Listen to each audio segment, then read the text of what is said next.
So if Marshall McLuhan was right, and he probably was, and advertising really is the greatest art form of this modern age, well, that makes Seth Godin the Damien Hirst of marketing. You know Damien Hirst? The artist who famously preserved a tiger shark in formaldehyde?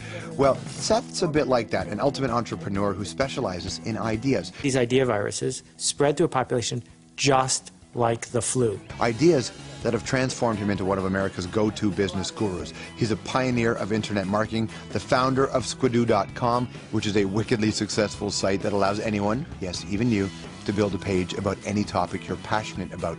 He's a writer as well, has 13 books, many of them are bestsellers. The latest two, Poke the Box and We Are All Weird. And now with pretty much the whole year in front of us, Seth's got some pretty brave predictions about what lies ahead. First things first. Things don't look good for advertising executives, those real-life mad men and mad women. And when it comes to your job, the idea of keeping your head down and doing what you're told, over. He says we're all going to have to change, or never mind the race at the top, you'll be racing to the bottom. Please welcome Seth Godin. Nice to see you, man. Good to see you. Thank you. Welcome to the show. What a pleasure. You're such a pro. Oh, thank you. It's very nice to have you. I love the books, too. They're short. There's lots of them. Exactly. So you can always They're like follow. peanuts. They're like peanuts. That's exactly right. So here we are, 2012. Are you hopeful? What a new year that was. Fantastic. Boy, wow. How was your New Year's Eve party, everybody? You're lying. No, seriously, 2012. What do you Here's the thing. The recession is a forever recession. You think There's so? a cyclical recession that comes and goes, but there's this other thing, and it's the end of the industrial age. It lasted for 80 years. For 80 years, you got a job, you did what you were told, you retired. And good people could make above average pay for average work. And it ended. And so 2012 is not going to be more of the same. It's going to be worse of the same in that the industrial age is going away and a new thing is going to take its place. It doesn't strike me as we're a group of people who are prepared for this new thing yet. Totally unprepared. Absolutely. Because our schools, our systems, our retirement things, our taxes are all built around this notion of doing what you're told. And now we don't know what to do because it's a revolution. And so what do you think we should do? Pick yourself. Don't wait for someone to pick you. If you have a book, you don't need a publisher to pick you. You can publish it yourself. If you want to write, write. If you want to sing, sing. If you want to start a movement, start a movement. But this shift is that it doesn't matter whether you own a building or own a big company. You can now make an impact if you want to. Well, there was this idea that people think the government owes them a job, or at least owes them the opportunity to get a job. Has that changed?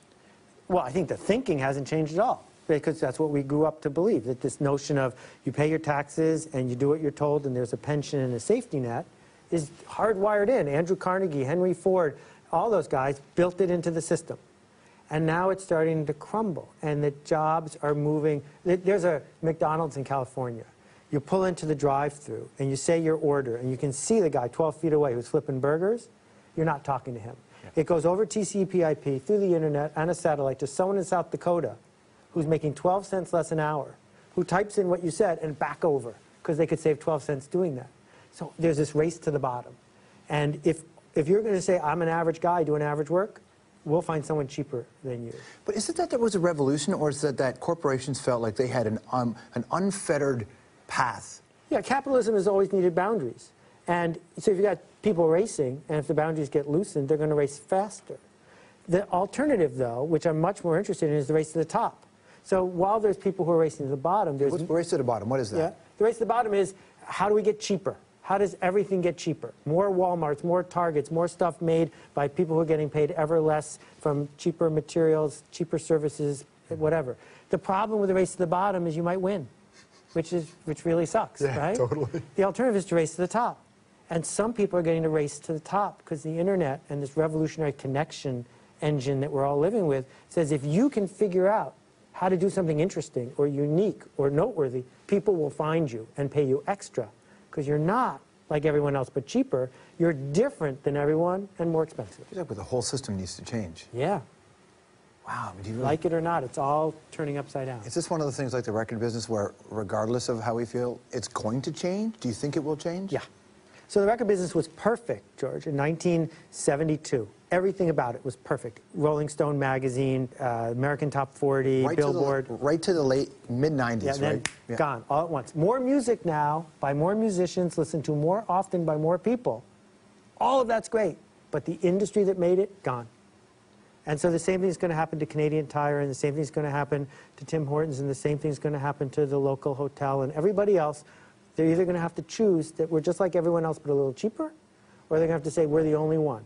Like Rita's Candy Shop, halfway between here and Algonquin Park. Yeah.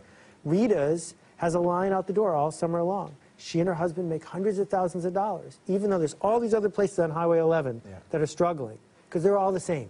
But there's only one Rita's. It's like Weber's if you're going north as well. Right next door to Weber's. That's right. Exactly. Algonquin Park's big in your life, isn't it? Yeah. And when did you first go there? 1970, when I was 10 years old. There's a whole run of American guys who went up to Camp Erewhon, right? Yeah. So when you first got there, what did you think of Algonquin Park? Well, you know, when you're 10 years old, all you want to do is go home because you're homesick. But then you look around and there's beaver and moose and trees, and that wears off when you're 10 years old after a couple hours. But the first time you see a moose, it's crazy, right? Yeah, this is like unbelievable. It was like the second day, there was a bear in my cabin. But what really transformed me was there are these 16-foot-long handmade cedar strip canoes. And at one point in the 50s, still in the 50s, it was the #1 vehicle in all of Canada was the canoe.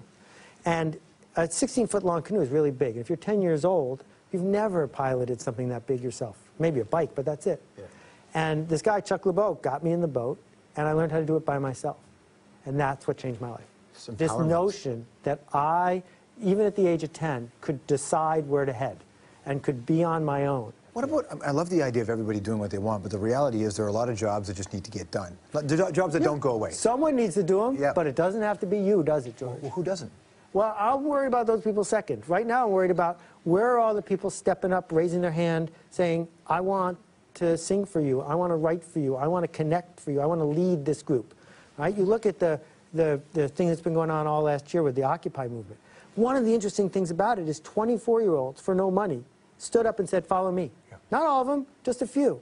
Well, we can replicate that by organizing people, First Peoples, or organizing people who are really into listening to vinyl records, or whatever it is you care about. What do you think, you know, the idea of going out and doing stuff, though, and making yourself happy, doing what you want, people are just conditioned to be afraid of things, and I think our parents' generation really beat that into us. Yeah. You need stability. Like, people are just afraid of failing, isn't that it?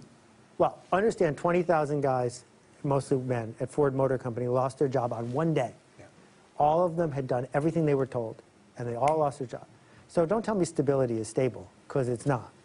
There's part of our brain right back here, the amygdala, it's the prehistoric brain, the lizard brain. It's in charge of revenge and anger and reproduction. It's the one that makes you change your outfit before a blind date and eat a whole chocolate cake when you're depressed. Isn't it funny that reproduction and anger and revenge are together? Exactly, all in one little wild animal kind of thing. So you need to recognize the voice of that lizard. When it speaks up, when it freaks out because there's turbulence on the plane or because you're worried your boss's caller ID's on the phone, you need to say to the voice, thanks for letting me know, now let's move on, as opposed to having this fight with it, because that's what freezes us up. It's got a couple of books, We're All Weird and Poke the Box. Seth Godin, everybody. We'll be right back. Thanks.